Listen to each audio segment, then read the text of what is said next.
Hello students, तो आज हम ग्रेड 10 सीबीएसई केमिस्ट्री के सैम्पल पेपर को सॉल्व करने वाले हैं। यानी कि ईयर 25-26 के सैम्पल पेपर के ऊपर बेस्ड हमने हमारे 3 सैम्पल पेपर्स रेडी किए हैं, जिनमें से आज हम सैम्पल पेपर 1 को डिस्कस करने वाले हैं। यानी कि ये कंप्लीट सीरीज चालू हो रही है जहां पर हम सैम्पल पेपर 1, सैम्पल पेपर 2 और सैम्पल पेपर 3 सॉल्व करेंगे and individually physics, chemistry, bio के 3 अलग अलग सैम्पल पेपर सॉल्व करेंगे। यहाँ पर आपका जो साइंस पेपर है वो कंप्लीट एक पेपर होता है जिसमें ऑल 3 सेक्शंस होते हैं, पर हमने फिजिक्स, केमिस्ट्री, बायो के 3 अलग पेपर्स बनाकर आपके लिए लाए हैं ताकि आपका रिवीजन बहुत ज्यादा इजी हो जाए एंड आप क्विकली सारे केमिस्ट्री को एक साथ रिवाइज कर सको, फिजिक्स को एक साथ रिवाइज कर सको एंड बायो को एक साथ रिवाइज कर सको। So now let's begin with our sample paper 1 discussion for chemistry. To begin with, पहले हम देखते हैं कि इस बार के पेपर पैटर्न में क्या क्या चेंजेस आए हुए हैं। यानी कि इस बार एनसीईआरटी ने आपके 25-26 के पेपर में या एग्जाम पेपर में क्या क्या चेंजेस किए हैं as compared to the previous papers. So updated question pattern हुआ है, revise structure of question sections हुआ है। अगर हम पहले के पेपर्स देखेंगे तो एनसीईआरटी के पेपर में क्या होते थे, टोटल 5 सेक्शंस होते थे, A B C D E, and सारा जो आपका फिजिक्स, केमिस्ट्री, बायो जो है वो क्या होता था, मिक्स्ड होता था। लेकिन अब से ऐसा नहीं होगा। अब से आपका जो पेपर है वो टोटल 3 सेक्शंस में डिवाइड हुआ है। फर्स्ट सेक्शन आपका बायो है, सेकंड सेक्शन आपका केमिस्ट्री है एंड थर्ड सेक्शन फिजिक्स है। बायो यहाँ पर होगा 30 मार्क्स के लिए, केमिस्ट्री और फिजिक्स होंगे 25-25 मार्क्स के लिए। सो अब से पेपर जो है वो टोटल 3 सेक्शंस में होगा, बायोलॉजी, केमिस्ट्री एंड फिजिक्स। सो अब नेक्स्ट देखते हैं, varied marks question with a single section, with in a single section, मतलब कि आपका एक सिंगल सेक्शन होगा, उसके अंदर अलग अलग मार्क्स के क्वेश्चंस हो सकते हैं। जैसे कि अगर केस बेस्ड स्टडीज क्वेश्चन है जो 4 मार्क का क्वेश्चन है, तो उसमें क्या हो सकता है, उसी 4 मार्क क्वेश्चन के अंदर आपके लिए क्या होगा, 1, 1, 2 ऐसे करके इंडिविजुअल डिफरेंट मार्क्स के क्वेश्चन एक ही क्वेश्चन के अंदर होंगे। नेक्स्ट क्या है, conceptual and competency based question. So ज्यादा करके आपको मगअप वाले क्वेश्चंस नहीं आएंगे। क्या होगा, आपको क्या करना होगा, कॉन्सेप्ट समझकर वो कॉन्सेप्ट को अप्लाई करने वाले क्वेश्चंस आप पेपर में अब से ज्यादा देखने वाले हैं। So it is more about understanding, applying your logic and then solving your question paper. Okay, so पहले के पेपर्स में ये कॉम्पिटेंसी बेस्ड क्वेश्चंस कम होते थे, बट अभी से ये सारे क्वेश्चंस ज्यादा होने वाले हैं। सो ये इस तरह से क्या होने वाला है, आपका पूरा जो 25-26 का जो पेपर है वो कंप्लीटली रिवाइज होके आने वाला है। सो अब देखते हैं कि मार्क डिस्ट्रीब्यूशन कैसे है। सो केमिस्ट्री जो है वो सेक्शन बी में आने वाला है, तो मैंने पहले ही बताया कि केमिस्ट्री सेक्शन बी में आने वाला है और उसका मार्क्स कितने होने वाले हैं, 25 मार्क्स के लिए आने वाला है। अब केमिस्ट्री के जो सेक्शन है उसके जो चैप्टर्स हैं, टोटल 4 चैप्टर्स हैं केमिस्ट्री में। केमिकल रिएक्शन एंड इक्वेशंस जो 5 मार्क्स के लिए आएगा, acids, basis and salt 7 marks के लिए आएगा, metals and non metal 7 marks के लिए आएगा and carbon and it's compounds 6 marks के लिए आएगा। तो अगर आप देखते हैं टोटल अगर मैं करती हूं तो क्या होता है कि 7, 7, 14 plus 6, 20 and 5, 25। So total 25 marks की क्वेश्चंस ऐसे ये चैप्टर से आने वाले हैं। सो ये हमारा वेटेज है जो भी हम डिस्कस कर रहे हैं। एंड अब देखते हैं कि हमारे सैम्पल पेपर के हिसाब से कौन से चैप्टर के कितने क्वेश्चंस कहां कहां पर हैं। सो अगर मैं फर्स्ट चैप्टर यहाँ पे देखती हूँ तो केमिकल रिएक्शन एंड इक्वेशंस है। यहाँ पर उसमें क्या क्या क्वेश्चंस आने वाले हैं, एमसीक्यू जो 1 मार्क का है वहां 2 क्वेश्चंस आएंगे। सो 1 मार्क के लिए 2 क्वेश्चन, 2 एमसीक्यू क्वेश्चंस आएंगे केमिकल रिएक्शंस एंड इक्वेशन से, एंड 3 मार्क के लिए 1 क्वेश्चन आएगा। सो टोटल क्या होगा, 5 मार्क्स के लिए आएंगे। सो यहाँ से केमिकल रिएक्शन एंड इक्वेशन से आप कितने क्वेश्चन एक्सपेक्ट कर सकते हो, टोटल 3 क्वेश्चंस आप एक्सपेक्ट कर सकते हो। सो 5 मार्क्स के लिए आएगा एंड 3 क्वेश्चंस आएंगे, 2 1 मार्क के क्वेश्चन एंड 1 3 मार्क का क्वेश्चन। अब मैं एसिड, बेसिस एंड सॉल्ट्स की अगर बात करती हूँ तो 1 मार्क के 3 क्वेश्चंस आएंगे and case study based 4 mark question आएगा। एंड सो टोटल यहाँ पर कितने मार्क्स के क्वेश्चंस आने वाले हैं, 7 मार्क्स के लिए आने वाले हैं। टोटल क्वेश्चंस कितने आएंगे, 4 क्वेश्चंस, 3 एमसीक्यूज एंड ये एक क्वेश्चन केस स्टडी बेस्ड होगा। अब ये जो केस स्टडी बेस्ड क्वेश्चन है उसमें क्या होने वाला है, इंटरनल चॉइस आपको मिलने वाला है फॉर 2 मार्क्स। सो अगर मैंने बोला कि ये 4 मार्क का क्वेश्चन है जो केस बेस्ड स्टडी क्वेश्चन है, सो ये कैसे डिवाइडेड होगा, 1 मार्क 1 मार्क, एंड जो 2 मार्क का क्वेश्चन होगा वहां पे 2 और 2, यानी कि ये जो 2 मार्क्स का क्वेश्चन है वहां इंटरनल चॉइस मिलने वाला है। सो आउट ऑफ दीज 2 आप कोई भी एक अटेम्प्ट कर सकते हैं। सो वहां पे ये इंटरनल चॉइस आपको मिलने वाला है जब जब केस बेस्ड स्टडी क्वेश्चन आता है। अब उसके बाद मेटल्स एंड नॉन मेटल्स जो है, metal and non metal 7 marks के लिए आने वाला है। सो 1 मार्क के 2 क्वेश्चन होंगे, सो 2 एमसीक्यू क्वेश्चंस आएंगे। 2 मार्क्स का 1 क्वेश्चन होगा, 3 मार्क का 1 क्वेश्चन होगा। अब 3 मार्क्स के अंदर आपको इंटरनल चॉइस भी मिलेगा। सो यहाँ पे जो इंटरनल चॉइस क्वेश्चन होगा उसी चैप्टर से होगा, मेटल एंड नॉन मेटल से ही होगा, वहां पे आपको इंटरनल चॉइस मिल जाएगा। सो यहाँ पे अगर मैं देखूं तो 1 मार्क, 2 मार्क्स एंड यहाँ पे 3 मार्क्स क्वेश्चन। सो टोटल ये कितने मार्क्स के लिए आने वाला है, टोटल 7 मार्क्स के लिए ये चैप्टर आने वाला है। एंड कितने क्वेश्चंस होंगे, 4 क्वेश्चंस होंगे।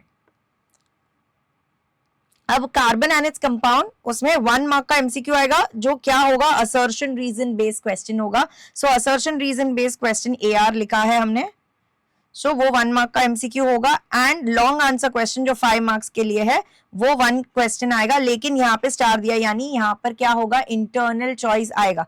यानी कि 5 मार्क्स क्वेश्चन है तो 5 मार्क्स का एक क्वेश्चन और 5 मार्क्स का एक और क्वेश्चन। सो आप ये वाले क्वेश्चन में या ये वाले क्वेश्चन में से कोई भी एक क्वेश्चन सॉल्व कर सकते हैं, लेकिन दोनों भी जो क्वेश्चन है वो उसी चैप्टर का होगा।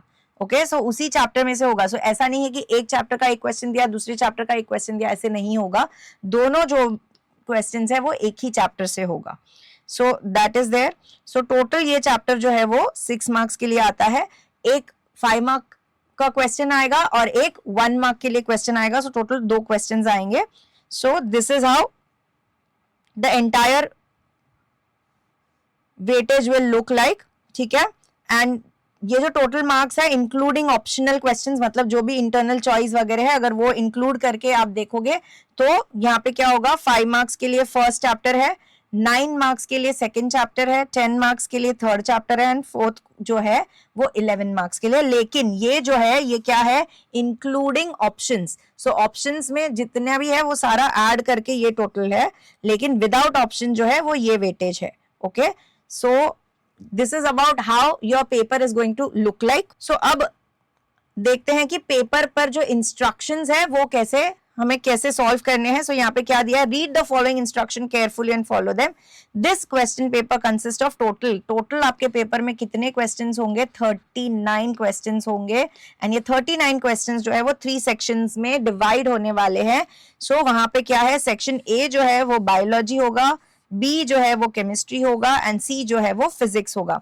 ऑल क्वेश्चंस आर कंपलसरी, सारे 39 क्वेश्चंस कंपलसरी है, लेकिन इसके अंदर जो भी इंटरनल चॉइसेस है वहां पे कुछ क्वेश्चन में, जैसे अभी हमने देखा कि कुछ क्वेश्चंस में इंटरनल चॉइस क्वेश्चंस है, तो वहां पे आप एक्सपेक्टेड है आपसे कि आप वो इंटरनल चॉइस में से 2 में से आप एक क्वेश्चन सॉल्व करिए।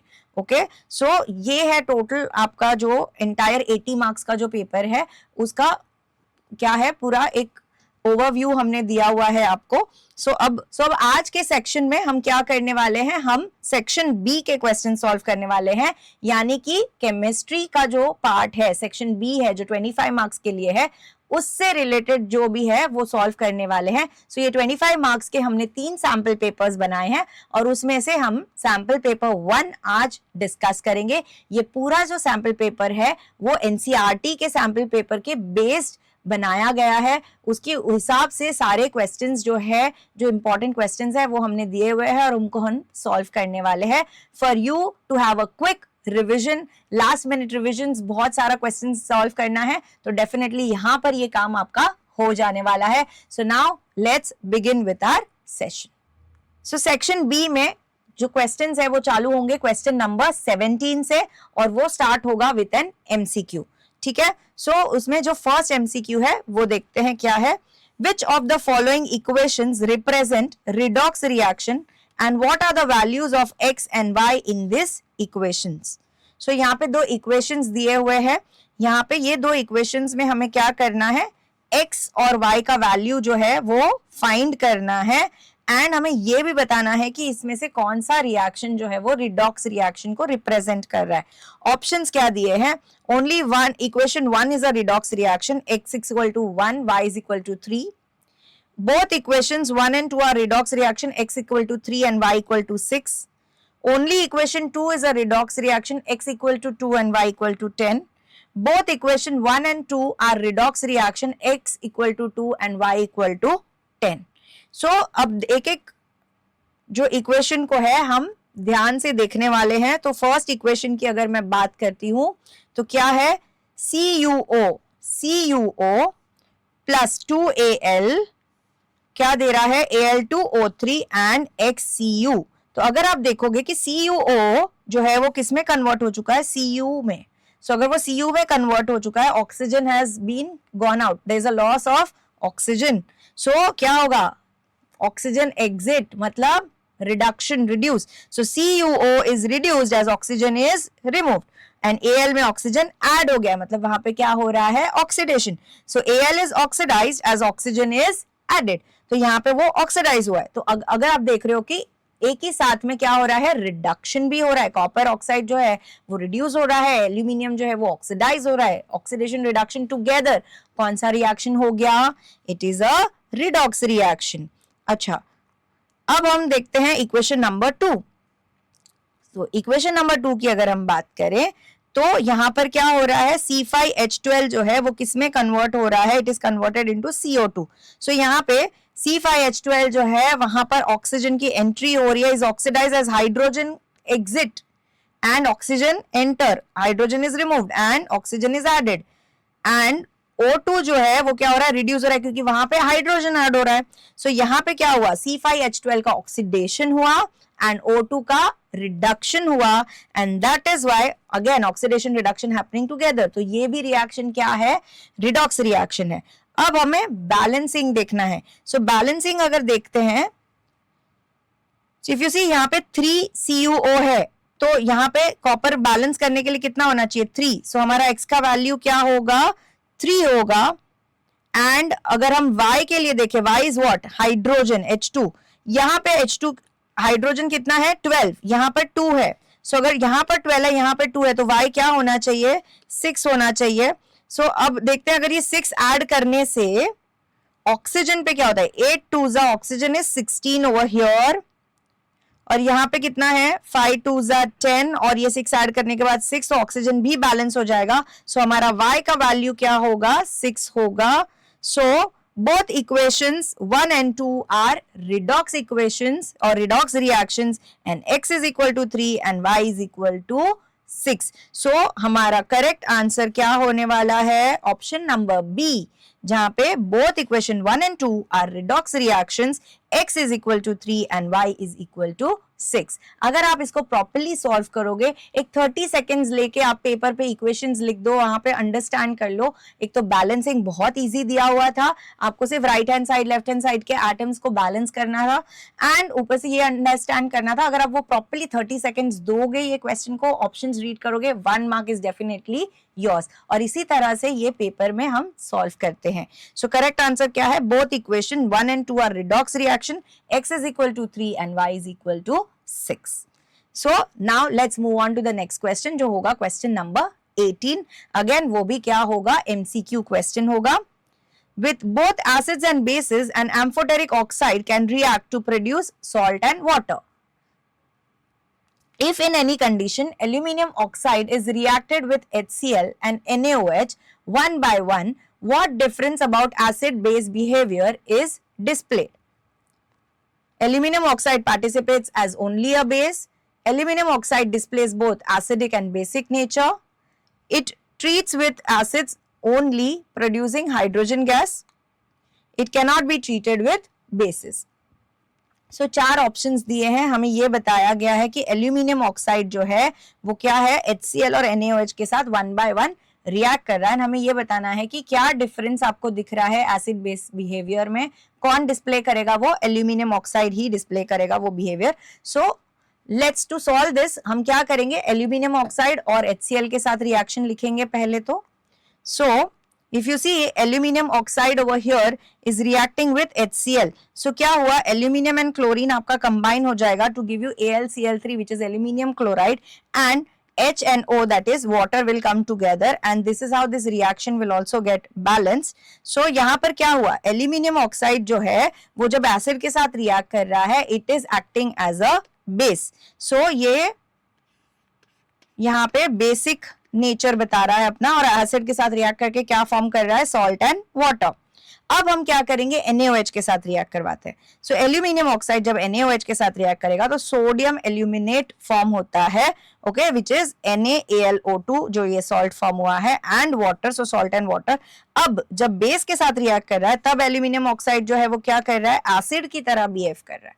तो ये क्या कर रहा है, it is behaving as both acidic as well as basic, यानी कि एल्यूमिनियम ऑक्साइड Al2O3 क्या है, it is amphoteric in nature. आपको हिंट तो दिया हुआ था when with both acids and bases and amphoteric oxide. So यहाँ पे क्या है, एम्फोटेरिक ऑक्साइड की तरह कौन रिएक्ट कर रहा है, कौन बिहेव कर रहा है, aluminium oxide. Therefore aluminium oxide exhibits amphoteric behavior reacting with acids as well as bases to form salt and water. So हमारा करेक्ट आंसर क्या हो जाएगा, aluminium oxide displays both acidic and basic nature. So correct answer is option number B.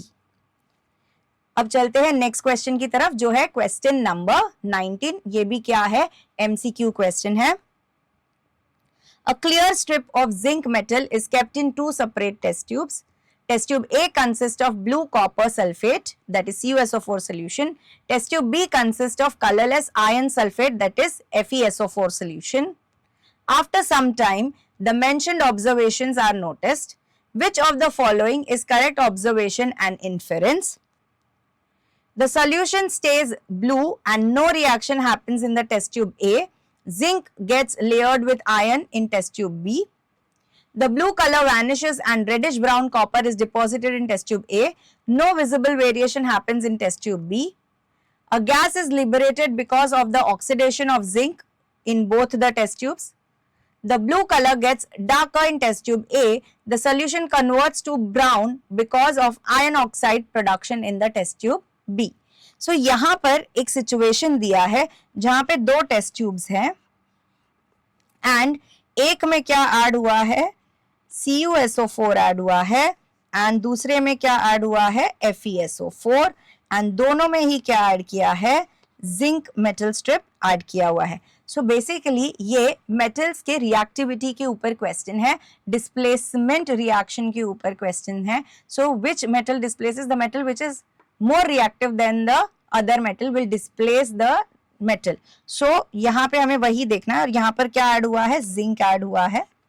So let's see first situation में क्या होता है, जब zinc जो है वो कॉपर सल्फेट के साथ रिएक्ट करेगा, क्या होगा, क्या मिलने वाला है, because zinc is more reactive than copper, zinc is going to displace copper and वो क्या हो जाएगा, क्या बनाएगा, zinc sulfate, and क्या सेपरेट हो जाएगा, कॉपर सेपरेट हो जाएगा.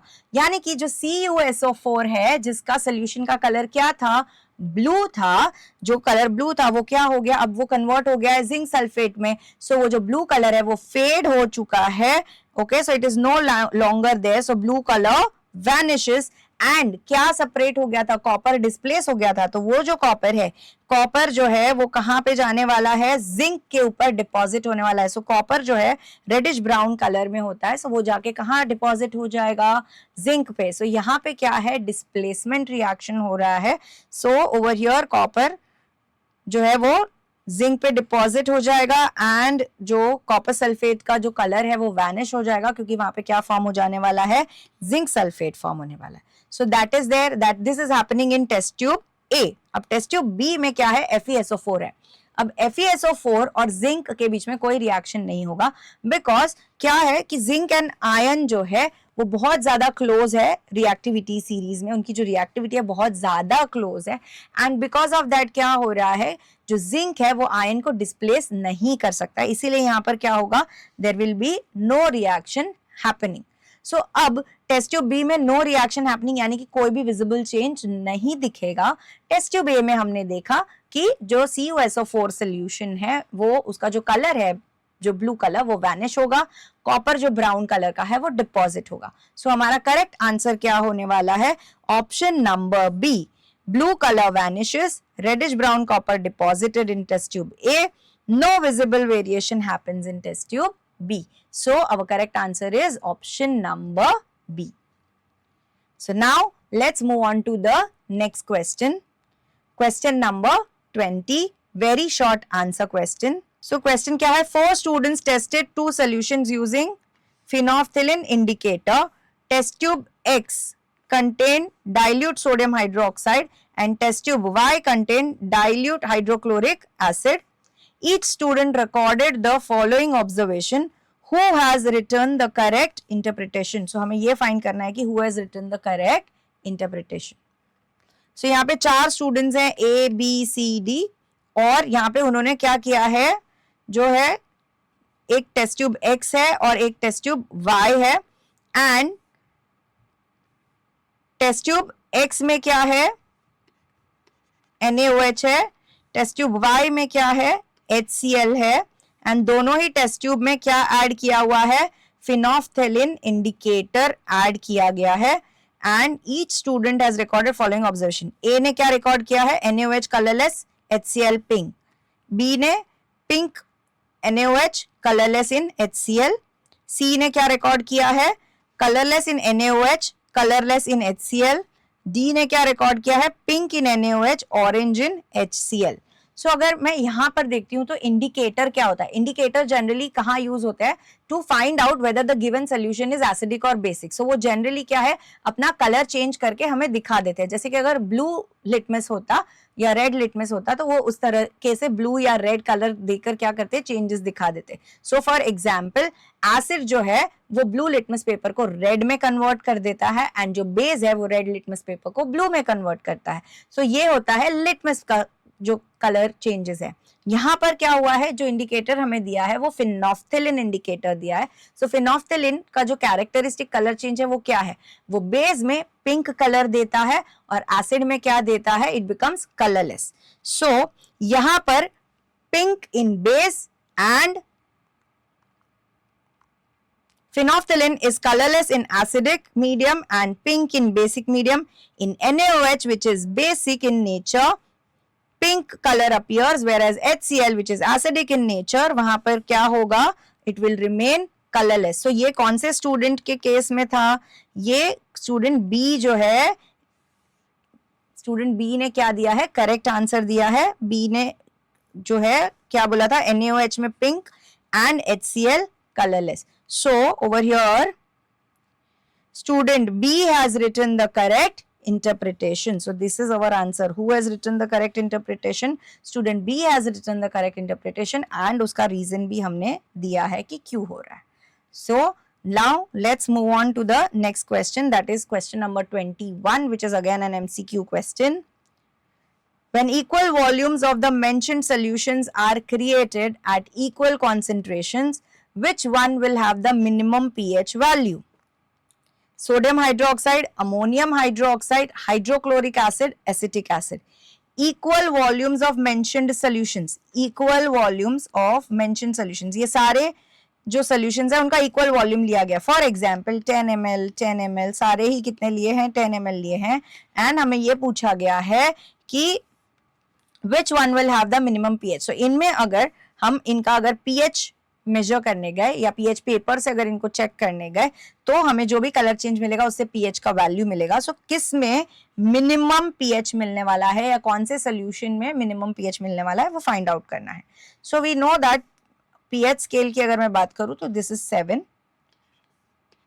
सो 0 to 7 जो है अगर उसमें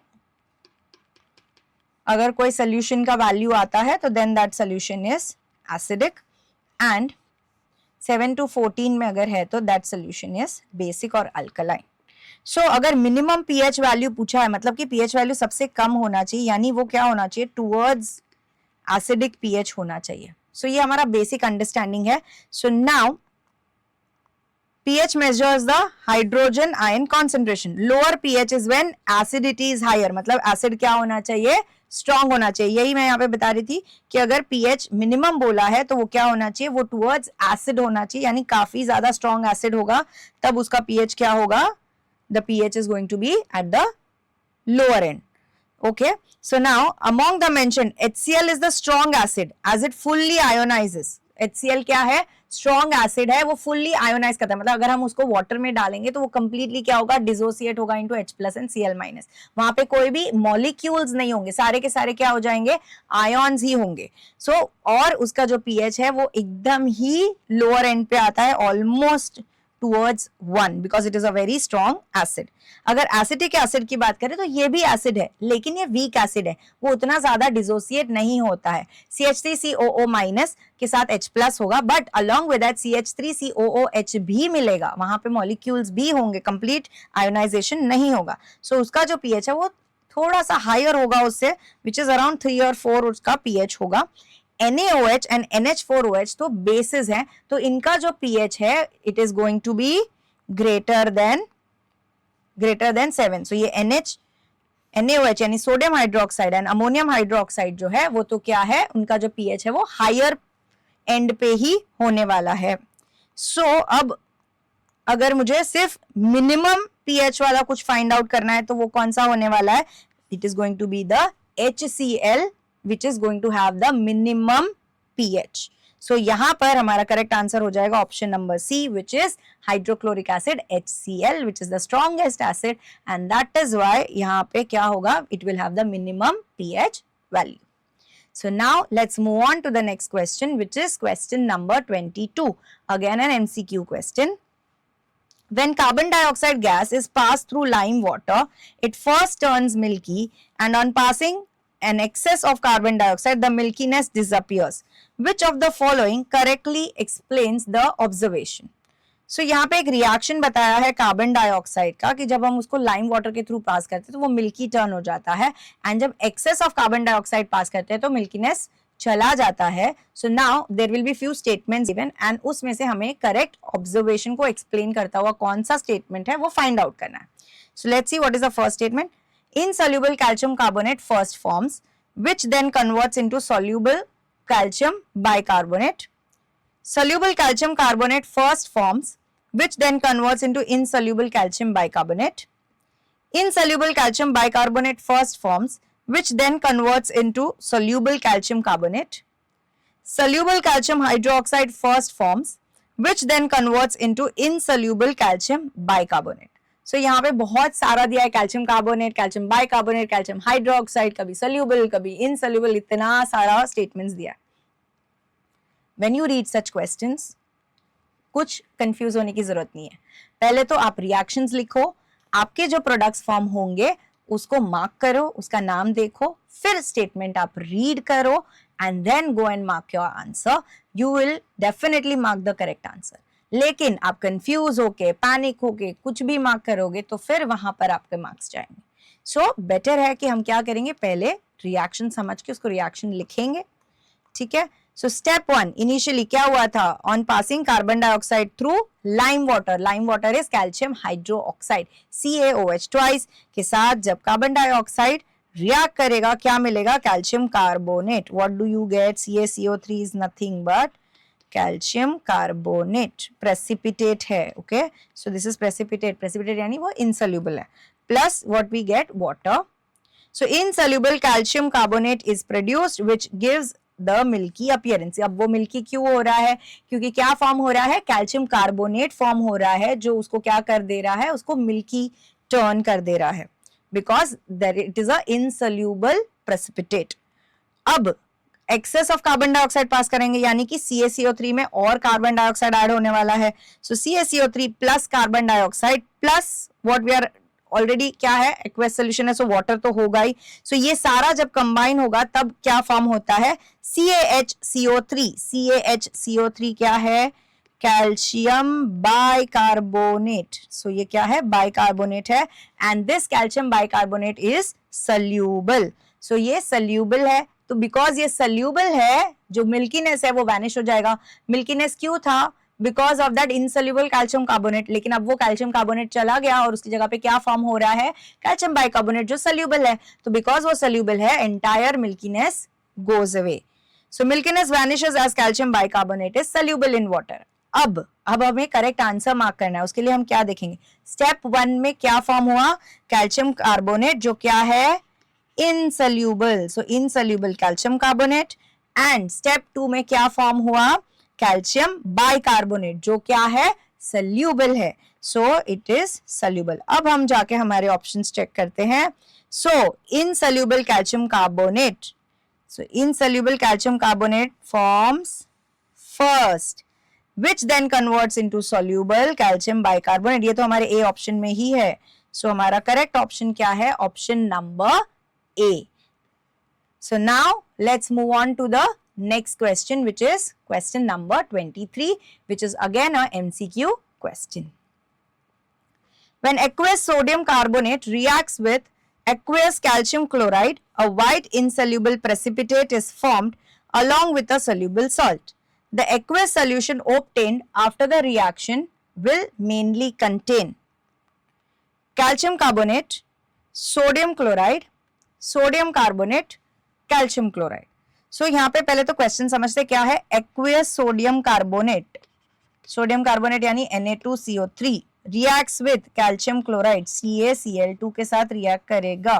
सो ये रिएक्शन में क्या हो रहा है, एक insoluble, a white insoluble precipitate is formed along with क्या है, there is also a formation of a soluble salt. अब हमें पूछा क्या है, the aqueous solution obtained after the reaction will मिल. एक्वियस सॉल्यूशन मतलब जो सोल्यूबल है उसमें मेनली क्या होगा ये फाइंड आउट करना है, मतलब जो सल्यूबल सॉल्ट है वो कौन सा है वो फाइंड करना है after the reaction of this two. So let's see what is the reaction happening. Na2CO3 plus CaCl2, तो वो क्या फॉर्म करेगा, कैल्शियम कार्बोनेट जो इनसोल्यूबल प्रेसिपिटेट है. ये पूछा था ना, इनसोल्यूबल प्रेसिपिटेट है, वो बोल रहे हैं कि व्हाइट इनसोल्यूबल प्रेसिपिटेट, लेकिन हमें फाइंड क्या करना है, एक्वियस सॉल्यूशन में क्या है, मेनली क्या होने वाला है, जो सोल्यूबल है एक्वियस सॉल्यूशन में वो क्या है, सोडियम क्लोराइड है.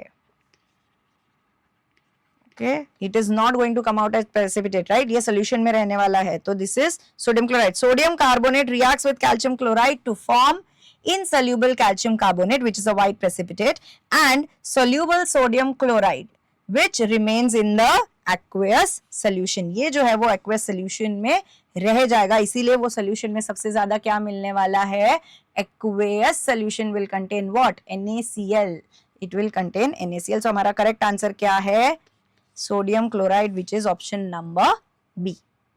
So now we will go ahead with the next question, that is question number 24, जो भी क्या है एक MCQ question है. So यहाँ पर ये जो 24 नंबर का क्वेश्चन है वो क्या है, assertion reason based question है. Answer the question by selecting the appropriate option given below.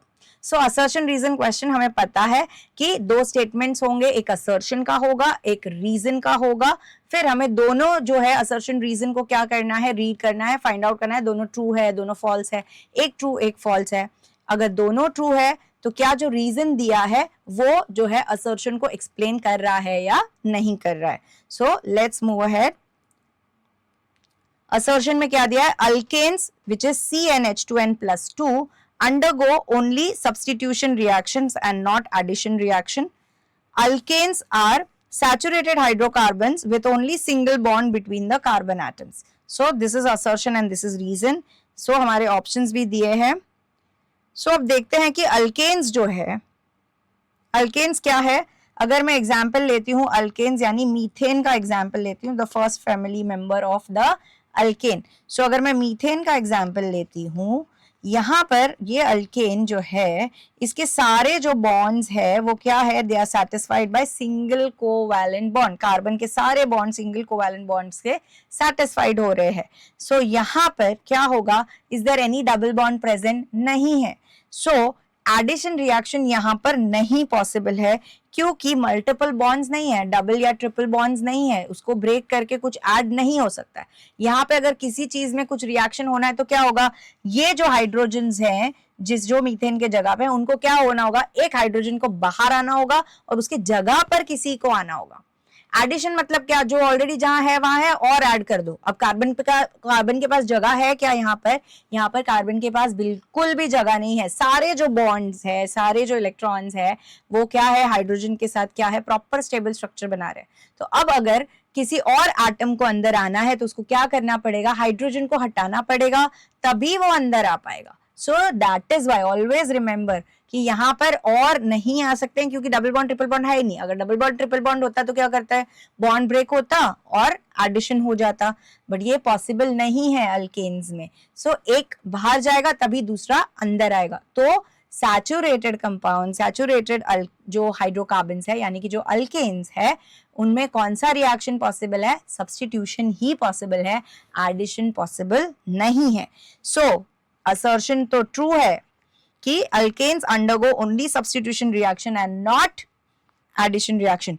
Alkanes are saturated hydrocarbons with only single bonds between carbon atoms. ये true statement है and along with this ये क्या कर रहा है, ये हमारे assertion को भी explain कर रहा है. So आप solution कैसे लिखेंगे, alkanes are saturated hydrocarbons containing only single covalent bonds between the carbon atoms. Since they do not have multiple bonds, they do not undergo addition reaction. Therefore alkanes generally undergo substitution reactions such as halogenation. यानी कि क्या हो सकता है, chlorine react कर सकता है Cl2 in the presence of sunlight, क्या करेगा, एक हाइड्रोजन को रिप्लेस करेगा, वहां पे Cl ऐड हो जाएगा तो आपका मिथाइल क्लोराइड फॉर्म हो जाएगा. सो ये टाइप का रिएक्शन हो सकता है, that is halogenation reaction. Both assertion and reason are true and R is the correct explanation of A. So हमारा correct answer है option number A. Now let's move on to the next question, which is question number 25, जो very short answer है. So यहाँ पर एक experiment दिया है, उसके लिए एक diagram दिया है और उसके ऊपर बेस क्या होगा, अब questions पूछे जाएंगे. An educator attached a copper wire on a stand and fastened a tiny metallic pin to the free end with the help of wax. The wire is heated from the secured end and with the help of a burner. Students notice that the pin finally falls off. So यहाँ पर क्या है, एक metallic rod है जिसको attach किया है with the help of clamp and a stand, and ये वायर के जो फ्री एंड है वहां पर क्या है, एक पिन अटैच किया है with the help of wax. ये वैक्स है, वैक्स के हेल्प से पिन को अटैच किया गया है. एंड जो ये दूसरा एंड है वहां पर क्या लेके आए हैं, बर्नर लेके आए हैं. सो this is the experiment. So now what is the question based on it. If the teacher swaps the copper wire with iron wire, so अगर कॉपर को हटाकर आयन लेके आते हैं, will the pin still fall off? Explain your answer. So यहाँ पर क्या दिया गया है, students notice that the pin finally falls off. So क्या हो रहा है, यहाँ पर सबसे पहले तो ये कौन सा रॉड है, कॉपर है. So कॉपर क्या है, मेटल रॉड है, ठीक है. So मेटल्स का एक प्रॉपर्टी है, क्या है, that metals are good conductors of heat. वो हीट को अच्छे से कंडक्ट कर सकते हैं. So अगर मैं ये एंड पे बर्नर रख रही हूँ, वो यहाँ पे क्या हो रहा है, वो हॉट हो रहा है या हीट जो है वो यहाँ पर आ रही है वो. सो क्या होगा, यहाँ से हीट कंडक्ट होते जाएगा, because metals are good conductors of electricity. Heat जो है वो कंडक्ट होते जाएगा, एंड जब ये वाले रॉड, ये साइड वाले रॉड पे आएगा तब क्या होगा, ये साइड पे क्या है, वैक्स है. सो रॉड उतना गर्म है और उतना टेम्परेचर पहुंच गया है जहां पे वैक्स क्या हो सकता है, मेल्ट हो सकता है. अगर वैक्स मेल्ट हो गया क्या होगा, the pin will fall down. So ये जो पिन जो फॉल हो रहा है वो क्यों फॉल हो रहा है, क्योंकि वैक्स मेल्ट हो रहा है. वैक्स क्यों मेल्ट हो रहा है, क्योंकि ये जो रॉड है, कॉपर रॉड है, वो क्या कर रहा है, वो हीट कंडक्ट कर रहा है. क्यों कंडक्ट कर रहा है, बिकॉज वो एक मेटल है. मेटल्स का प्रॉपर्टी है that they are good conductors of heat. So अब क्वेश्चन क्या था कि अगर हमने उसको आयन से रिप्लेस कर दिया तो क्या होगा. सो आयन और कॉपर दोनों भी क्या है, both of them are metals, yes और नो. सो अगर दोनों मेटल्स है तो आयन भी तो उसी तरह एक्ट करेगा, वो भी तो हीट कंडक्ट करेगा. सो वहां पर भी क्या होगा, pin will still fall. So yes, the pin will still fall off because both copper and iron are metals and metals are good conductors of heat. Therefore, when iron wire is heated, heat will be conducted along the wire, causing the wax to melt and the metal pin to fall off, just as in the case of copper. So जैसे copper में हुआ था वैसे ही क्या होगा, iron में भी होगा. Let's see second question क्या पूछा है. Will copper wire melt while the activity is happening? Give reason behind it. क्या ये जब एक्टिविटी हो रहा है कॉपर मेल्ट हो जाएगा, no, copper will not melt. यहाँ पे क्या हो रहा है, वैक्स मेल्ट हो रहा है, मतलब जो टेम्परेचर है वो उतना ज्यादा हाई नहीं है। मेटल्स का जो टेम्परेचर है वो क्या होता है, they have a high melting point.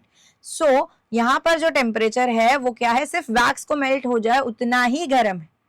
सो वो उतना ज्यादा हाई नहीं है कि वो कॉपर को मेल्ट करवा सके, इसीलिए क्या होगा, copper wire will not melt. No, the copper wire will not melt. Reason, metals have high melting points. Copper being a metal has much higher melting point than that of wax, which is a non-metal. The heat supplied during the experiment is just sufficient to melt the wax but not sufficient to melt the copper wire.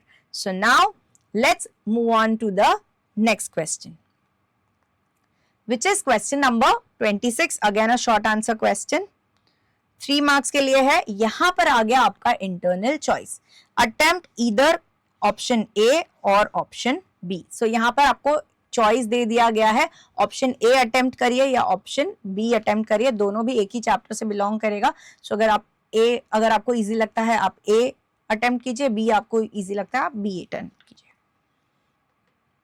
सो पहले हम A वाला question solve करेंगे। An element taken as Y is gray in color and is lustrous solid that conducts electricity. When Y is treated with cold water, it produces a colorless gas and a metal hydroxide. Perhaps Y cannot be extracted from its ore with the help of carbon as a reducing agent. Specify the element Y. Justify why it reacts with cold water. Give the balanced chemical equation for its chemical reaction with water. So over here y को identify करना है, justify करना है and balance chemical equation देना है। सो ये ए के question है जो 3 मार्क के लिए है, और में जो है वो बी क्वेश्चन है। A student observe that the iron railings near the school became brown and flaky after the rainy season. What is the brown flaky substance formed on the iron railings called? Name the conditions required for this reaction to take place. State the 2 methods to prevent this reaction. So यहाँ पर 3 marks का question है, 1 mark का क्या है, individual questions पूछे हैं। सो यही मैं बोल रही हूँ कि ये बार का जो 25-26 का पैटर्न है उसमें क्या होगा, ये 3 मार्क का एक क्वेश्चन था, उसमें उन्होंने 1 मार्क के 3 क्वेश्चन दे दिए। सो एक ही क्वेश्चन के अंदर वेरीड मार्क के क्वेश्चंस वो दे रहे हैं। सो this is how the paper pattern has little bit changed. Questions भी क्या है, मोर ऑफ एप्लीकेशन बेस्ड है, more of applying your knowledge based questions है ना। सो पहले हम ए वाला पार्ट जो है ए सेक्शन सॉल्व करेंगे। So element taken as Y is grey in colour, lustrous, और ये भी बताया गया कि ये जो है can not be extracted from its ore with the help of carbon as reducing agent. Carbon as reducing agent जो है कहां पर हम यूज नहीं कर सकते हैं, ये कहां पर यूज नहीं कर सकते, जहां पर मेटल्स जो है वो हाईली रिएक्टिव होते हैं। जो हाईली रिएक्टिव मेटल्स है उनका जो ऑक्सीजन के साथ जो बॉन्डिंग है वो बहुत ज्यादा स्ट्रॉन्ग होता है, वो हम ब्रेक नहीं कर सकते हैं। सो क्या होता है, उनका जो एफिनिटी है ऑक्सीजन के लिए बहुत ज्यादा है। तो जो कार्बन है as a reducing agent, common reducing agent है, वो जाके वो ऑक्सीजन को ब्रेक नहीं कर सकता है, इसलिए वहां पे इलेक्ट्रोलाइटिक रिडक्शन ही रिक्वायर्ड है। तो इतना तो पता चल गया कि ये जो मेटल है वो बहुत हाईली रिएक्टिव मेटल है, क्योंकि वो हायर रिएक्टिविटी मेटल वाले सीरीज में है, क्योंकि कॉमन रिड्यूसिंग एजेंट उसको रिड्यूस नहीं कर पा रहा है। सो हाई रिएक्टिव मेटल है, ग्रे कलर है, लस्टरस है, also it is reacting with cold water, यानी कि ये बहुत ज्यादा रिएक्टिव है, कोल्ड वाटर के साथ ही रिएक्ट हो जा रहा है। मतलब कि ये हमारा मेटल क्या है, it is nothing but sodium. The element is Y, that is sodium. It reacts vigorously with cold water. Q, justify why it reacts. It reacts vigorously with cold water as it is very reactive and it gives 1 electron to form Na plus ions. वो Na plus ions बना देता है immediately when it reacts with cold water. So cold water के साथ react करेगा, अपना एक electron दे देगा। So easily क्या होता है, कोल्ड वाटर के साथ उसका रिएक्शन हो जाता है, और क्या बना देता है, it produces a colourless gas, and उसके साथ क्या होता है, मेटल हाइड्रोक्साइड भी प्रोड्यूस होता है। सो सेकंड क्वेश्चन क्या दिया है, give the balance chemical equation for its chemical reaction with water. So क्या होगा, sodium will react with water to form hydroxide, यानी सोडियम हाइड्रोक्साइड फॉर्म हो जाएगा, and hydrogen gas will be liberated which is a colorless gas. So ये gas liberate हो गया है, metal hydroxide जो है वो produce हुआ है. Balancing of the reaction अगर मैं देखती हूँ, so because hydrogen was not balanced, अगर आप देखोगे यहाँ पे 2 था, यहाँ पे 1 और 2 3 था, तो उसको बैलेंस करने के लिए ही यहाँ पर 2 ऐड किया गया. सो उसके वजह से क्या हुआ, बेसिकली ऑक्सीजन जो है वो 2 हो गया, तो NaOH में हमने 2 ऐड किया, यहाँ पर 2 ऐड किया and reaction is balanced. So this is how you are going to write the balancing of this reaction, and ये लिखने से क्या होगा, you will get your complete 1 mark. So 2 marks कहाँ पे थे, 2 marks इसके पहले वाले क्वेश्चन में थे जहां पर आपको मेटल आइडेंटिफाई करना था एंड रीजन जस्टिफाई करना था. सो वो 2 marks plus this 1 mark, total 3 mark. तो ये हो गया आपका क्वेश्चन ए. अगर आपको ये क्वेश्चन नहीं अटेम्प्ट करना है, वहां पर चॉइस दिया हुआ है to attempt question number B. So अब क्वेश्चन नंबर बी को सॉल्व करते हैं. सो यहाँ पर क्या पूछा गया है, सो यहाँ पे एक स्टूडेंट है जिसने क्या किया है, क्या ऑब्जर्व किया है, आयन रेलिंग्स, फिर क्या brown flaky substance rainy season में. So iron generally in the presence of oxygen and water, जब मॉइस्चर मिलता है तो क्या होता है, वो रस्ट फॉर्म कर लेता है, राइट. और वो रस्ट जो है वो क्या है, वो ब्राउन फ्लेकी सब्सटेंस है. सो यहाँ पर what is the brown flaky substance formed on the iron railing, it is nothing but it is rust. Okay, second question क्या है यहाँ पर, name the condition required for this reaction to take place. अगर rusting of iron होने वाला है तो ये रिएक्शन होने के लिए क्या कंडीशंस रिक्वायर्ड है, oxygen and moisture is very very essential. So यहाँ पे 2 चीजें क्या चाहिए, ऑक्सीजन एंड मॉइस्चर. आपको याद होगा हमने एक एक्सपेरिमेंट डिस्कस किया है जहां पर हम 3 टेस्ट ट्यूब्स लेते हैं और एक टेस्ट ट्यूब में क्या करते हैं, और तीनों टेस्ट ट्यूब्स में क्या हम ऐड कर रहे हैं, आयन नेल्स ऐड कर रहे थे, आयन नेल्स, तीनों भी टेस्ट ट्यूब में. एक टेस्ट ट्यूब में हमने वाटर लिया है एंड क्या कर रहे थे, इसमें ऑक्सीजन भी इजीली पास हो रहा था. दूसरे वाले में वाटर ले रहे हैं बट साथ में क्या डाल देते थे, oil, and because of this oil layer क्या होगा, there will be no supply of air, air का सप्लाई नहीं होगा. एंड तीसरे वाले में बिल्कुल भी पानी नहीं ले रहे हैं, only oxygen will be supplied. So what will happen, थोड़े दिनों के बाद हमने देखा सिर्फ जो फर्स्ट टेस्ट ट्यूब था वहां पे ही क्या हुआ था, ब्राउन फ्लेकी सब्सटेंस यानी कि रस्ट फॉर्म हुआ था. जहां पे दोनों अवेलेबल था, क्या, एयर, यानी कि एयर के फॉर्म में क्या अवेलेबल था, ऑक्सीजन प्लस वाटर. सेकेंड वाले में तो क्या, मॉइस्चर तो था बट ऑक्सीजन नहीं था, nails did not rust. Third वाले में वाटर नहीं था पर क्या था, ऑक्सीजन था but still it did not rust. So from this हमको पता चला था कि रस्टिंग के लिए कौन से 2 कंडीशंस इंपॉर्टेंट है, one is oxygen and the other is moisture. So यहां पर हमें ये एक्सपेरिमेंट नहीं लिखना है, सिर्फ कंडीशंस लिखना है, बट आपको याद आ जाए कि कौन से part of the text book में ये पर्टिकुलर चीज है, इसीलिए हमने वो एक्सपेरिमेंट भी डिस्कस किया. So name the conditions required for this reaction to take place, oxygen and moisture. Let's go on to the third question. State any 2 methods to prevent this reaction. कौन सा reaction rusting of iron को prevent करने के लिए हमें कौन से 2 methods apply करने चाहिए. आपको कोई भी 2 methods लिखने हैं. यहाँ पर हम काफी सारे methods डिस्कस कर रहे हैं, बट आप एग्जाम में कोई से भी 2 मेथड्स लिख सकते हैं. So the rusting of iron can be prevented by painting, paint कर दो, ऑक्सीजन का कट जो है कॉन्टैक्ट कट ऑफ हो जाएगा. ऑयलिंग कर दो, अगेन ऑक्सीजन नहीं आ पाएगा, वाटर का लेयर नहीं फॉर्म हो पाएगा. Greasing, that is also a oily substance. Galvanisation, ion के ऊपर जिंक का coating is galvanisation. Chrome plating, chromium से प्लेटिंग कर लीजिए. एनोडाइजिंग, आयन के ऊपर एनोडाइजिंग करिए. अलॉयज बना सकते हैं, आयन का एक बहुत इंपॉर्टेंट अलॉय है, that is nothing but stainless steel, and that is more usable, है ना, क्योंकि वो ज्यादा क्या होता है, एलॉयज जो है होमोजीनियस मिक्सचर है, 2 और मोर मेटल्स, और मेटल एंड नॉन मेटल का क्या है, मिक्सचर्स है. एंड एलॉयज जो है वो क्या करते हैं, जो मेटल्स है उनको प्रोटेक्ट करते हैं. तो अगर आयन और स्टेनलेस स्टील की बात करें तो स्टेनलेस स्टील जो है वो ज्यादा यूज हो सकता है, क्योंकि क्या होगा, वो रस्ट नहीं होगा, रस्ट नहीं होगा तो ज्यादा खराब नहीं होगा, ज्यादा ड्यूरेबल है. So stainless steel is more useful or more durable, more stronger than that of the iron articles. So alloys is very again a useful method to prevent rusting. So इतने सारे मेथड्स हैं, आप कोई भी दो लिखिए and you will get your marks. So A और B section था, यहाँ पर कोई भी एक अटेम्प्ट कीजिए for 3 marks. So next question, 27th question, short answer question. Ram set up an apparatus for electrolysis of distilled water using carbon electrodes.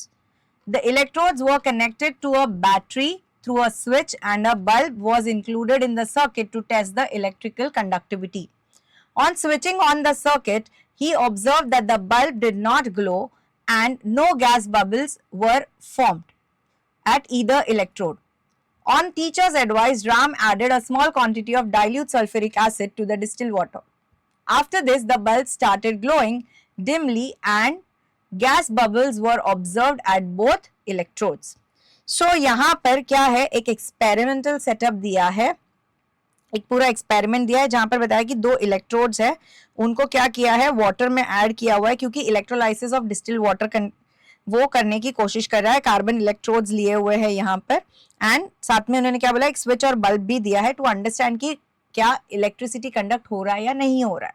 सो यहाँ पर डिस्टिल वाटर में जब उन्होंने एक्सपेरिमेंट कैरी आउट किया तो क्या हुआ कि बल्ब जो है वो ग्लो नहीं हुआ एंड बबल्स जो है वो कहीं पे भी नहीं दिखे, कोई भी इलेक्ट्रोड पे वो बबल्स नहीं दिखे. फिर जो राम की टीचर है उन्होंने उसको एडवाइस किया कि क्या ऐड करो उसके अंदर, सल्फ्यूरिक एसिड ऐड कर दो डिस्टिल वाटर के अंदर. एंड तब क्या हुआ, जो ये बल्ब है वो क्या हुआ, वो डिम ग्लो हुआ एंड बबल्स जो है वो दोनों इलेक्ट्रोड्स पे दिखने लगे. अब ये हमारा सिचुएशन है. अब इसके ऊपर बेस्ड हमें क्या होगा, क्वेश्चंस मिलेंगे. सो क्वेश्चन क्या है, what is the reason why did the addition of diluted sulfuric acid let the bulb brighten and the bubbles seem. So क्या हुआ है, क्या रीजन है कि बबल्स दिखने लगा एंड बल्ब जो है वो ग्लो हुआ, उसका रीजन क्या है वो फाइंड आउट करना है. Identify the gases liberated at anode and cathode respectively. Give the balanced chemical equation for the reaction happening at the time of electrolysis of water. So क्या रीजन है कि सल्फ्यूरिक एसिड डालते ही क्या हुआ, reaction होने लगा, इलेक्ट्रिसिटी कंडक्ट होने लगा, क्या हुआ, distil water, what happened. Distil water जो है, सबसे पहले तो मैं बात करती हूँ डिस्टिल वाटर की. अगर डिस्टिल वाटर में क्या है, आयॉन्स प्रेजेंट नहीं है. ओके, वाटर जो है वो कोवैलेंट कंपाउंड है, पोलर कोवैलेंट कंपाउंड है, लेकिन क्या है, कोवैलेंट है, वहां पर आयंस प्रेजेंट नहीं है एंड दैट इज व्हाई क्या होता है, वो इलेक्ट्रिसिटी कंडक्ट नहीं कर पाता है. आयंस में डिसोसिएट ही नहीं होगा तो क्या होगा, there will be no conduction of ions, तो क्या होगा, इलेक्ट्रोलाइसिस होगा ही नहीं. अब सल्फ्यूरिक एसिड हम ऐड कर रहे हैं उसमें, तो उसमें क्या होता है, जब सल्फ्यूरिक एसिड थोड़ा सा भी आप ऐड करोगे क्या होगा, इट विल गेट सेपरेटेड, वो सेपरेट हो जाएगा into H+ and SO4 2- ions. तो यहाँ पर क्या हुआ, हमें क्या मिल गए, आयंस मिल गए जो क्या कर सकते हैं, इलेक्ट्रिसिटी कंडक्ट कर सकते हैं. And the presence of ions allow electric current to pass through the solution causing the bulb to glow and साथ में क्या होगा, इलेक्ट्रोलाइसिस ऑफ वाटर होगा, जिसके वजह से क्या होगा, वाटर जो है वो डिसोसिएट होगा into hydrogen and oxygen gas, जो in the form of bubbles हमें क्या मिलेंगे, इलेक्ट्रोड्स पे मिलने वाले हैं. सो दैट इज व्हाई अगर इलेक्ट्रोलाइसिस ऑफ वाटर करना है तो क्या होगा, उसमें एसिड डालना बहुत ज्यादा इंपॉर्टेंट है. So whenever electrolysis of water पे क्वेश्चन आता है तो इट इज इंपॉर्टेंट कि हमारा जो इलेक्ट्रोलाइट है यानी कि जो वाटर है क्या होना चाहिए, एसिडिफाइड होना चाहिए, यानी उसके अंदर क्या ऐड होना चाहिए, एसिड ऐड होना चाहिए. फॉर एग्जाम्पल कौन सा एसिड, सल्फ्यूरिक एसिड ऐड होना चाहिए, तभी क्या होगा, वो डिसोसिएट होगा, तभी वो गैसेस हमें इलेक्ट्रोड्स पर मिलेंगे. So now the next question is identify the gases liberated at anode and cathode respectively. So H2O जो है वो 2 गैसेस में स्प्लिट होने वाला है, हाइड्रोजन एंड ऑक्सीजन.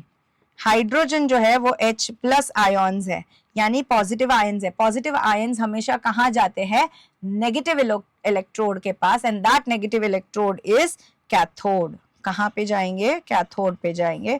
ऑक्सीजन जो है वो नेगेटिव आयंस है एंड वो कहाँ पर जाएगा, बेसिकली वो कहाँ जाने वाला है, एनोड पे. सो बेसिकली ये जो रिएक्शन है इसमें होता क्या है, ये स्प्लिट होता है as H+ and OH- ions. OH- ions जो है वो पहले एनोड पे जाते हैं. So OH minus ions anode पे जाएंगे एंड एक अपना जो एक इलेक्ट्रॉन है वो दे देंगे, इट बिकम्स OH. सो ये OH जो है 2OH will combine together to form H2O plus O. ऐसे दो ऑक्सीजन एटम्स को अगर हम कंबाइन करेंगे तो मिल जाता है O2 और यही जो है वो बबल्स हमें कहाँ मिलते हैं, एनोड पे मिलते हैं. ओके, सो एनोड पे कौन जाने वाला है, ऑक्सीजन गैस बबल्स जो है वो वहां पर मिलने वाला है. सो यहाँ पे हम आंसर में क्या लिखेंगे, ये आपके एक्सप्लेनेशन के लिए है. आंसर में आप क्या लिखने वाले हो, at cathode what you're going to get, hydrogen gas. At anode what you're going to get, oxygen gas. So now let's see the next question. Give the balanced chemical equation for the reaction happening at the time of electrolysis of water. So electrolysis of water के time पे क्या होता है, H2O जो है वो split होगा into H2 plus O2 gas में. अब अगर बैलेंस करना है, O2 है, 2 यहाँ पर ऐड किया, हाइड्रोजन 4 हुआ, 2 यहाँ पर ऐड किया. This is your overall balanced chemical equation. So यहाँ पर 1 मार्क के 3 क्वेश्चंस, तीनों आंसर करिए तीनों क्वेश्चंस एंड आपको क्या मिलेगा, 3 marks. So now let's move on to the next question which is question number 28. ये केस स्टडी बेस्ड क्वेश्चन है. सो एक पैसेज दिया है, when we smile our teeth becomes visible, so we should ensure that we have beautiful set of teeth as it makes our smile even more beautiful. Tooth enamel is the thin outer covering of tooth. This tough shell is the hardest tissue in human body. Enamel covers the crown, which is a part of tooth that is visible outside of the gums. So ये एक passage दिया है and उसके ऊपर based हमें answers देने हैं. So over here, what is the tooth enamel chemically? That is the first question.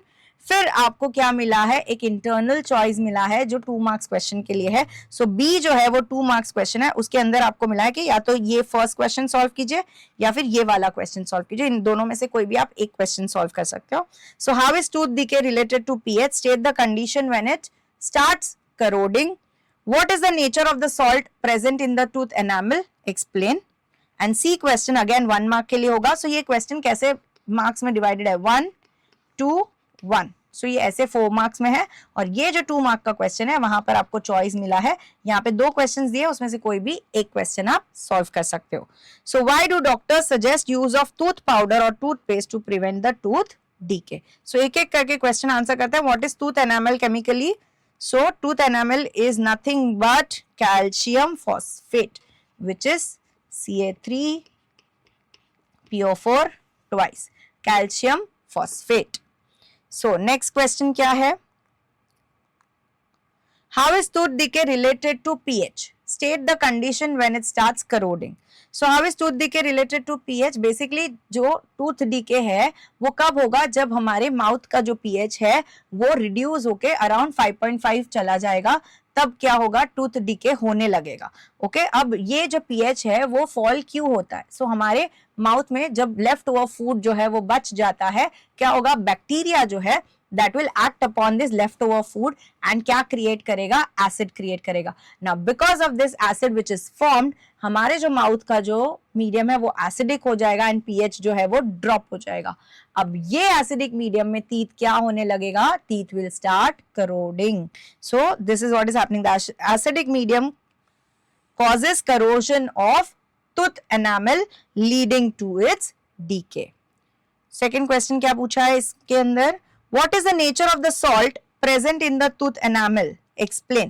So tooth enamel में कौन सा salt present है? It is CA3PO4 twice which is calcium phosphate. तो अगर ये मेरा salt है तो क्या आप बता सकते हैं कि ये कौन से एसिड और बेस से बना हुआ है? सो फर्स्ट पार्ट जो है वो हमेशा बेस से आता है, उसमें OH ऐड करते हैं तो CaOH twice कैल्शियम हाइड्रोक्साइड से बना हुआ है. और एसिड जो है वो कहाँ से आ रहा है? It is coming from phosphoric acid which is H3PO4. So calcium phosphate is basic salt as it is formed by the combination of weak acid. यहाँ पे जो एसिड है वो phosphoric acid है, ये क्या है, weak acid है.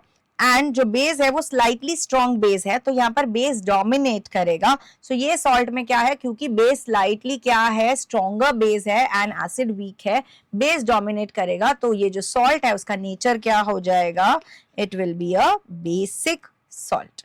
So जो tooth enamel है उसमें जो salt present है which is calcium phosphate, it is basic in nature.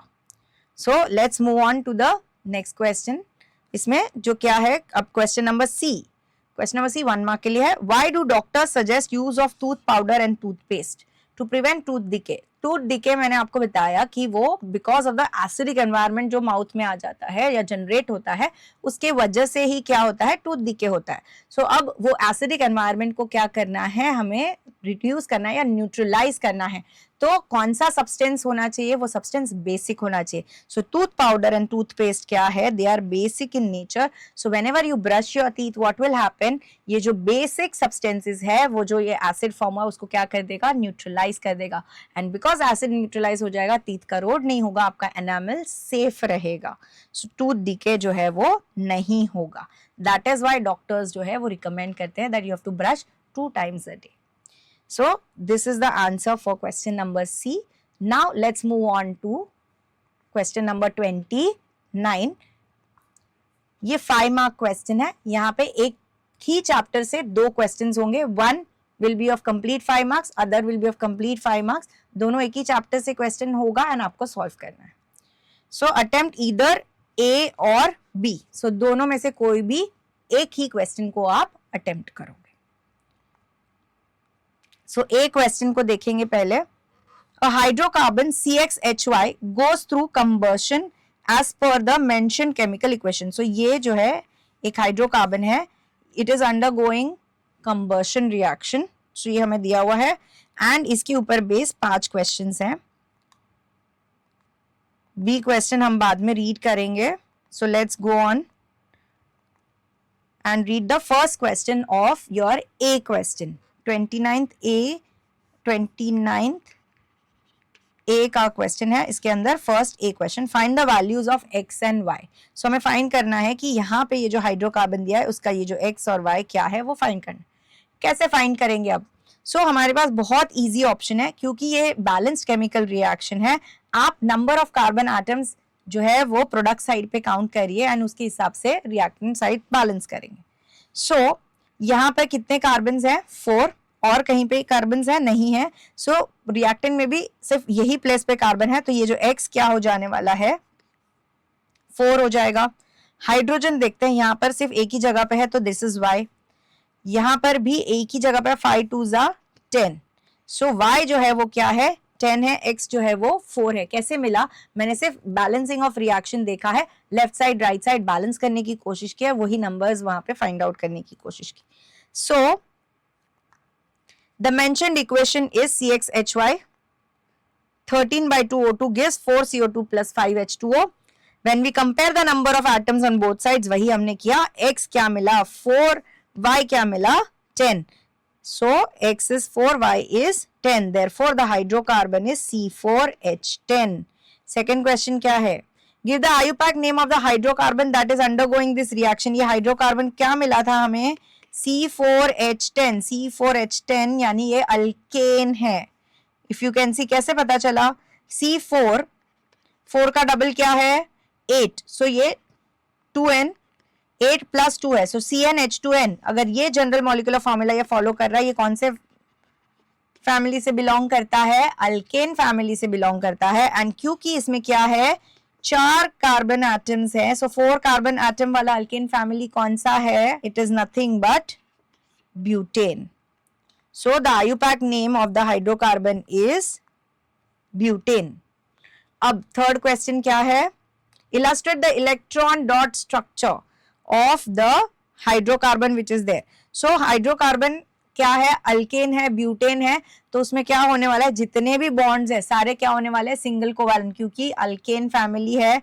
सो वहां पर सारे बॉन्ड्स जो है वो सिंगल कोवैलेंट बॉन्ड से सेटिस्फाई होंगे, चाहे वो कार्बन कार्बन हो या कार्बन हाइड्रोजन हो. सो अब देखते हैं स्ट्रक्चर कैसे ड्रॉ करेंगे. सो टू ड्रॉ द स्ट्रक्चर आप पहले सारे कार्बन लिख लीजिए एंड उसके बाद आप क्या करेंगे? कार्बन के इलेक्ट्रॉन्स जैसे यहाँ पे ड्रॉ किए हैं वैसे ड्रॉ करेंगे एंड फिर हाइड्रोजन के इलेक्ट्रॉन्स ड्रॉ करेंगे. Can you see? जो ब्राउन में है या ऑरेंजिश ब्राउन कलर है वो हाइड्रोजन के इलेक्ट्रॉन्स है एंड जो ब्लैक में दिए गए हैं वो कार्बन के इलेक्ट्रॉन्स है। अगर आप एग्जाम में ड्रॉ कर रहे हो so maybe you can shade one, you can leave the other one as it is, या फिर डॉट एंड क्रॉस भी कर सकते हैं। सो ये भी एक तरीका हो जाएगा to distinguish between the electrons of carbon and hydrogen.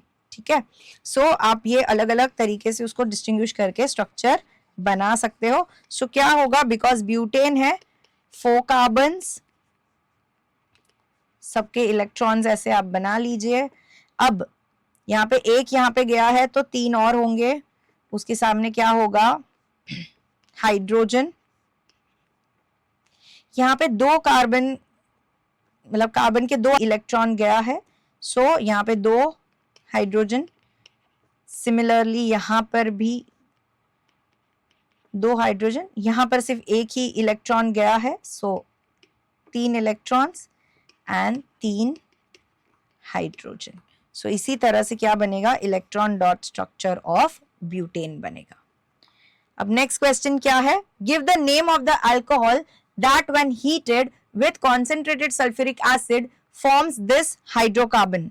सो एक अल्कोहल बताना है जो कॉन्सेंट्रेटेड सल्फ्यूरिक एसिड के साथ हीट होगा और ये हाइड्रोकार्बन मिलेगा। सो बेसिकली क्या होगा, अल्कोहल को जब कॉन्सेंट्रेटेड H2SO4 के साथ रिएक्ट करवाते हैं एट 180 डिग्री सेल्सियस, क्या होता है, डिहाइड्रेटिंग एजेंट है H2SO4, वो वाटर मॉलिक्यूल निकाल के लेके जाएगा एंड क्या बना देगा, अल्कीन बना देगा।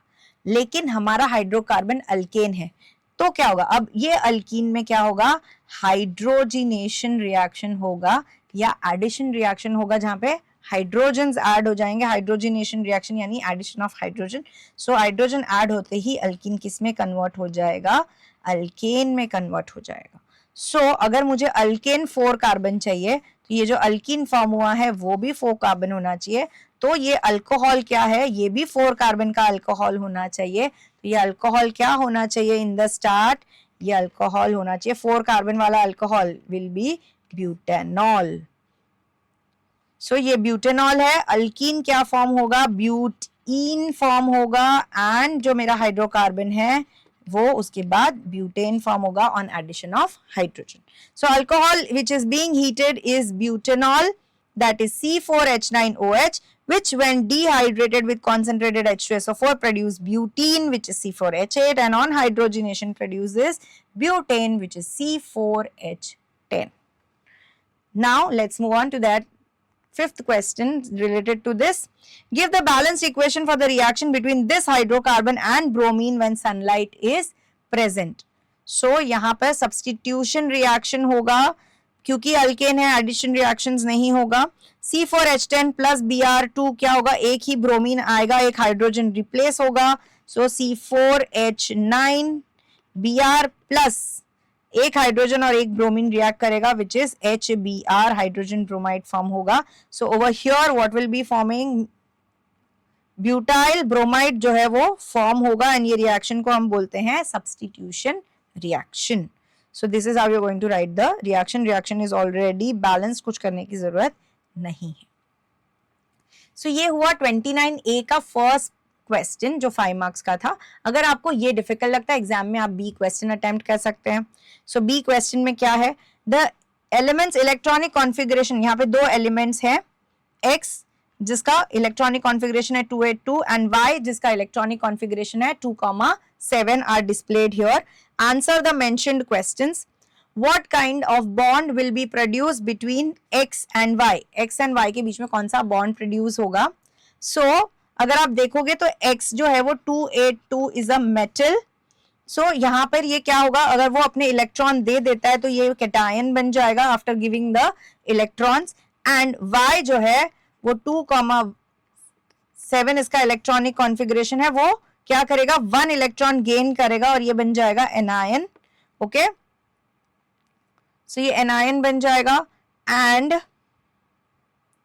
कैटायंस एनायंस बनेंगे, आयॉन्स बनेंगे, तो जो कंपाउंड फॉर्म होगा वो कोवैलेंट होगा या आयोनिक कंपाउंड होगा, it will be a ionic compound. So the bond will be electrovalent bond and or ionic bond, and ionic bond is made as metal makes a bond with a non-metal. ये metal है और ये non metal है, तो कौन सा bond form हो जाएगा, आयोनिक बॉन्ड फॉर्म हो जाएगा। Give the chemical formula of the compound produce. So chemical formula क्या होगा, क्योंकि क्या होगा, इसको एक ही इलेक्ट्रॉन चाहिए पर ये 2 इलेक्ट्रॉन्स दे रहा है, कंपाउंड फॉर्म करेगा तो ये बन जाएगा XY2। So 282 is the configuration of what? 282 is nothing but magnesium and 27 is fluorine. So ये MgF2 मैग्नीशियम फ्लोराइड बनेगा, बट हमें X and Y के फॉर्म में देना है तो ये XY2। Chemical formula will be XY2, for example magnesium fluoride.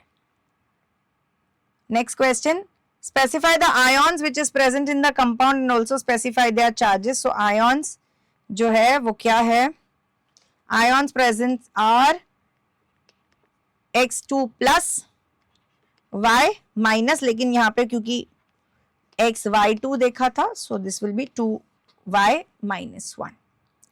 Now let's see the next question.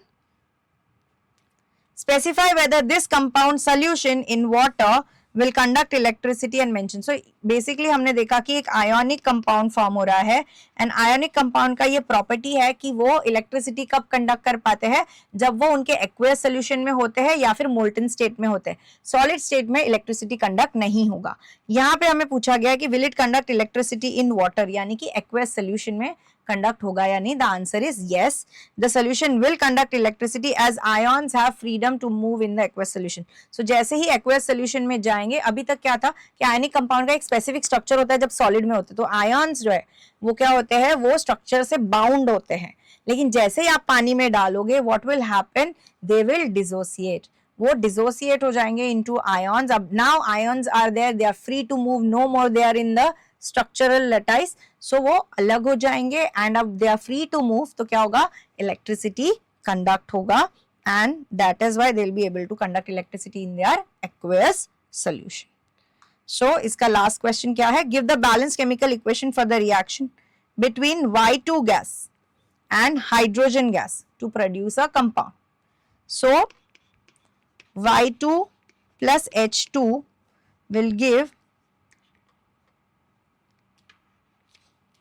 HY, है ना। सो देखते हैं रिएक्शन एंड फिर उसको बैलेंस भी करते हैं। So it will give HY and क्योंकि Y2 एंड H2 दोनों 2 है, यहाँ पे क्या फॉर्म होगा, 2HY। So H2 plus Y2 will give me 2HY. So this is the balanced chemical reaction. So with this we complete the discussion of sample paper 1 for the section chemistry which was for 25 marks. हमने सारे questions जो है properly discuss किए, paper pattern के हिसाब से discuss किए, question को कैसे answer लिखना है वो discuss किए, concepts भी discuss किए. So if you want more such content, please download our app, Top Scholars app from Google Play Store or Jio App Store. You can subscribe our YouTube channel. You can also follow us on Instagram, Facebook and LinkedIn. Till then, keep viewing our videos, keep learning. Thank you. Bye-bye.